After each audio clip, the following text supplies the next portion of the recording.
తాజాంశం చూస్తున్న ఒంగోలులో టీడీపీ నేత ముప్పవరపు వీరయ్య చౌదరిపై హత్యకు గురయ్యారు. పద్మ టవర్స్లోని తన కార్యాలయంలో ఉన్న వీరయ్య చౌదరిపై ముగ్గురు దుండగులు దాడి చేశారు. ఆసుపత్రికి తరలించినప్పటికీ ఆయన ప్రాణాలు విడిచారు. మరింత సమాచారం మా ప్రతినిధి రవికృష్ణ అడిగి తెలుసుకున్నాం. రవికృష్ణ, ఒంగోలులో టీడీపీ నేత ముప్పవరపు వీరయ్య చౌదరిపై హత్యకు సంబంధించిన వివరాలేమిటి?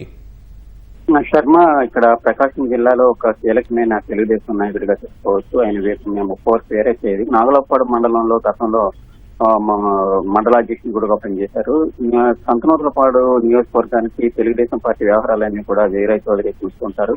అయితే వీరయ్య చౌదరి గత కొన్నాళ్లుగా పార్టీలో కీలకంగా వ్యవహరించడంతో కొన్ని వ్యాపారాలు కూడా నిర్వహిస్తున్నారు. ఆయనపై ఈ రోజు సాయంత్రం 7:30-8 గంటల మధ్యలో ఒంగోలు మినీ బైపాస్ ప్రాంతంలో ఉన్న ఆయన కార్యాలయంలో నలుగురు దుండగులు వచ్చి ముసుగులేసుకుని కత్తులతో దాడి చేసినట్టు సమాచారం. ఈ నేపథ్యంలో ఆయన చాలా తీవ్రంగా గాయపడ్డారు.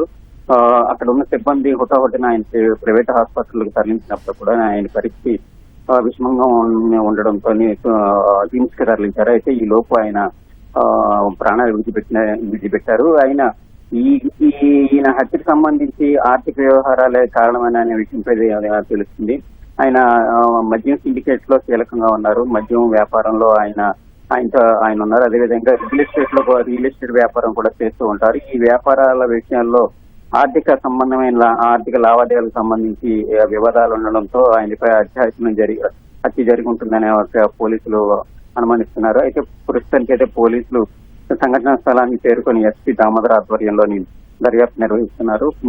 ప్రస్తుతానికైతే ఆ ప్రాంతం అంతగా ఉద్రిక్తంగా ఉంది. తెలుగుదేశం నాయకులు సంతనూతలపాడు ఎమ్మెల్యే విజయ్ కుమార్, మిగతా తెలుగుదేశం నాయకులు, మండలానికి సంబంధించిన తెలుగుదేశం నాయకులు కూడా ఆసుపత్రికి చేరుకొని వేరే హత్య ప్రయత్నంపై దిగ్భ్రాంతికి గురయ్యారు. శర్మ. ఓకే రవికృష్ణ, ధన్యవాదాలు.